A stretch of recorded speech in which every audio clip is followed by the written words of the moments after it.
नीली आंखों वाली परी की कहानी। सालों पहले भान्या राज्य में करण राजा का शासन चलता था।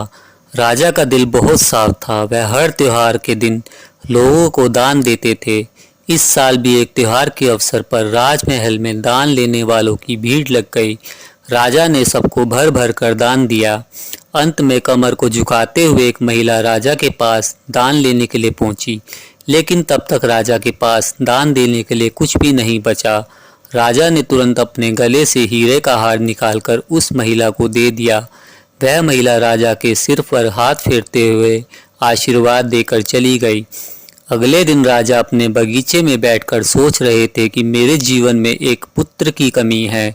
भगवान ने मुझे सब कुछ दिया, लेकिन पुत्र सुख पता नहीं क्यों नहीं दिया। तभी राजा की गोद में आकर एक आम गिरा। राजा इधर उधर देखने लगे। उनके मन में हुआ कि आखिर यह आम मेरी गोद में आया कैसे। तभी कुछ देर बाद उन्होंने बहुत सारी परियां दिखी। उन सभी परियों में से एक नीली आंखों वाली परी राजा के सामने आई और बोलने लगी, इस आम को अपनी पत्नी को देना। यह आम तुम्हें पुत्र रत्न देगा। इसे खाने के 9 महीने बाद ही तुम्हारी पत्नी माँ बन जाएगी। वैसे तुम्हारे भाग्य में पुत्र सुख तो नहीं है, लेकिन तुम दिल के साफ हो और बहुत दानी हो, इसलिए तुम्हें यह सुख मिला है। बस यह सुख तुम्हें सिर्फ 21 साल तक मिलेगा। जैसे ही तुम्हारे बेटे की शादी होगी, उसकी मौत हो जाएगी। राजा ने दुखी मन से नीली आंखों वाली परी से पूछा, क्या इसका कोई उपाय नहीं है? परी ने कहा, राजन, कल मैं कमर झुकाते हुए एक साधारण महिला के रूप में तुम्हारे दरबार में दान लेने के लिए आई थी। देखो, जो माला तुमने मुझे दी थी वो मेरे गले में है। तुम्हारे इसी कर्म और दूसरों की मदद करने की भावना के कारण मैं तुम्हें पुत्र का आशीर्वाद देने के लिए आई हूँ। लेकिन तुम्हारा बेटा 21 साल से ज़्यादा नहीं जी पाएगा। फिर भी तुम उसकी मौत होते ही उसे एक संदूक में डाल देना। उसके बाद संदूक में 4 दही के घड़े रखना और बीच जंगल में लाकर छोड़ देना। इतना कहकर नीली आंखों वाली परी वहां से ओझल हो गई। राजा ने महल जाकर सारी बात अपनी पत्नी मैत्री को बता दी और उसे आम खाने के लिए दिया। राजा की पत्नी ने आम खाने के ठीक 9 महीने बाद एक पुत्र को जन्म दिया। बेटा होने की खुशी में राजा ने बहुत बड़ा जश्न रखा। जश्न के बाद बेटे का नाम देव रखा गया। होते होते राजकुमार देव की उम्र 21 साल की हो गई। इसके विवाह के लिए प्रस्ताव आने लगे। राजा ने एक बुद्धिमान लड़की वत्सला से अपने बेटे की शादी करा दी। शादी के कुछ ही दिनों बाद नीली आंखों वाली परी की बात सच हो गई और राजा का बेटा देव मर गया। राजा और रानी नीली आंखों वाली परी की बात भूल गए थे। जब वो देव के अंतिम संस्कार के लिए राजा लोगों के साथ शमशान की ओर बढ़ने लगे तो राजा को परी की बात याद आ गई।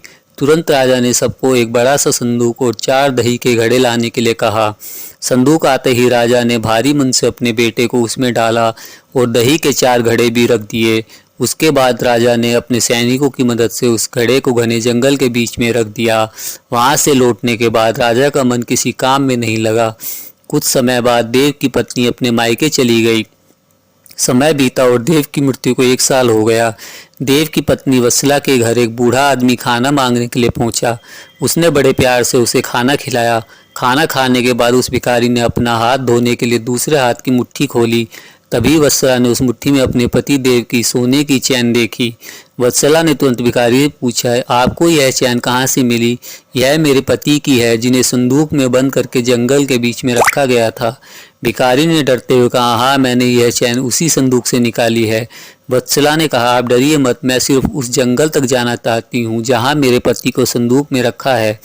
भिखारी ने कहा, वह भयानक जंगल है, मैं आपको वहाँ तक नहीं लेकर जा पाऊँगा। हाँ, आप चाहो तो मैं आपको उस संदूक से थोड़ी दूर ले जाकर छोड़ सकता हूँ। वत्सला तेजी से भिखारी के साथ जंगल तक पहुंची। घने जंगल से पहले ही भिखारी वहां से चला गया। फिर वत्सला अकेले अपने पति के संदूक को ढूंढने के लिए निकल पड़ी। वहां जाकर उसने अजीब सी चीजें देखी। उस संदूक के पास बहुत सारी परियां थीं। वत्सला पेड़ के पीछे छुपकर देखने लगी। वत्सला ने देखा कि सारी परियों के बीच से एक नीली आंखों वाली परी आई और उसने संदूक में एक लकड़ी देव के मृत शरीर के सिर के पास और एक पैर के पास रखी। तभी देव संदूक से बाहर निकल आया।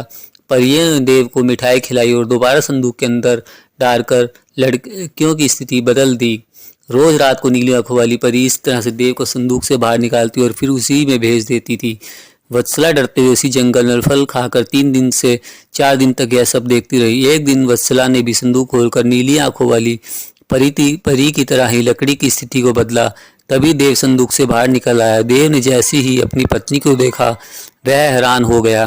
देव कुछ बोल ही रहा था कि अचानक वत्सला बोल पड़ी, मैं आपको इस जंगल में इस स्थिति में रहने नहीं दूंगी, आपको मेरे साथ चलना होगा। देव ने वत्सला को समझाते हुए कहा, मैं नीली आंखों वाली परी की वजह से ही इस दुनिया में आया हूँ, मैं उनकी आज्ञा के बिना कहीं नहीं जा सकता।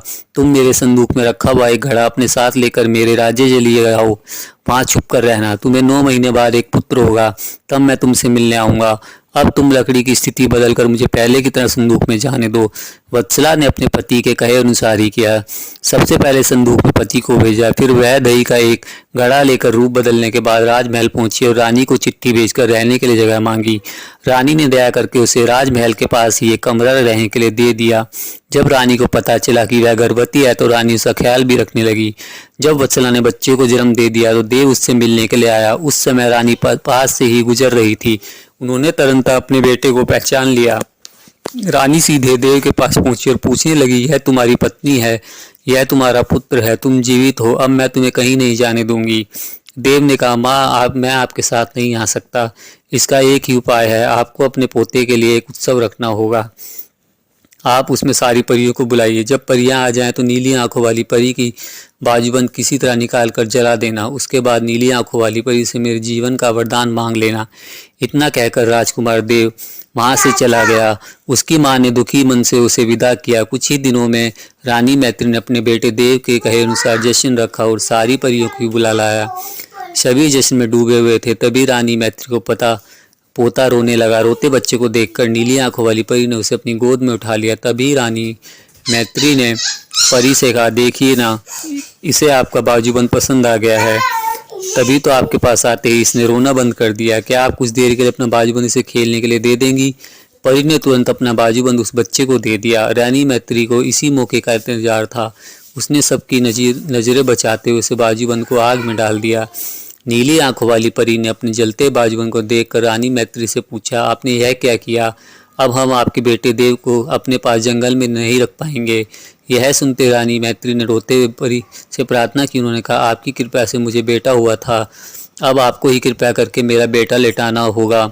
मैं आपसे अपने बेटे देव की भीख मांगती हूँ। नीली आंखों वाली परी को माँ का प्यार देखकर दया आ गई और उन्होंने आशीर्वाद दे दिया। परी के आशीर्वाद से राजकुमार देव संदूक से निकलकर घर लौट आया। राजकुमार अपने परिवार के साथ खुशी खुशी रहने लगा। विनम्रता से सबका दिल जीता जा सकता है और सब्र व सही रणनीति से इंसान मुश्किल काम को भी पूरा कर लेता है।